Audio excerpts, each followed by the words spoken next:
What problems did first music playback systems have? Have you ever wondered what challenges the very first music playback systems faced? Let's take a closer look at the early days of recorded music playback and the hurdles that came with it. The phonograph and gramophone were among the first devices to capture sound, but they had their fair share of issues. First off, sound quality was a major concern. These early devices could only reproduce a limited range of frequencies, roughly from 250 Hz to about 2500 Hz. This meant that many musical tones, especially those very low or very high, were not captured well. Instruments like violins often sounded off or lacked their true richness.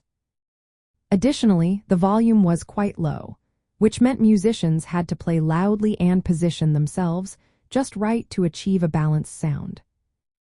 Next, let's talk about the mechanical recording methods. The phonograph used a stylus to create grooves on cylinders or discs based on sound vibrations.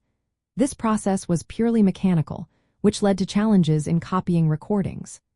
Early duplication methods involved linking playback and recording machines through tubing, which often degraded the audio quality. Even later mechanical devices could only produce about 25 fair copies before the original wore out. This severely limited how many reproductions could be made.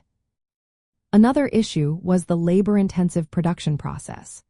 Due to the fragile nature of original recordings and inefficient duplication methods, only a few hundred copies could be produced from a single session.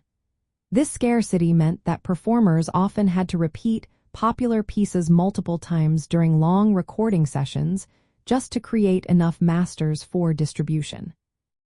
Fragility was also a significant problem. Early records were made from materials like wax cylinders or shellac discs, which were prone to wear and breakage. The materials used affected both playback quality and durability. For instance, shellac was quite brittle, while wax cylinders could degrade over time. Moreover, the lack of electrical amplification and electronic recording techniques before the 1920s limited how sound was captured and played back. Everything was acoustic and mechanical, which meant that quieter sounds often got lost in the mix, further constraining overall sound quality. Lastly, accessibility and cost were major barriers. Early playback devices were often expensive and required specialized equipment. This limited their widespread adoption. For example, the first long-playing records introduced in the early 1930s needed special players that were costly and not widely available, which restricted their initial success. In summary, the first music playback systems were remarkable milestones in cultural history. However, they were marked by limited sound quality, mechanical constraints, fragile materials, and high costs. These challenges ultimately paved the way for future innovations in recorded music playback, leading to the advanced technologies we enjoy today.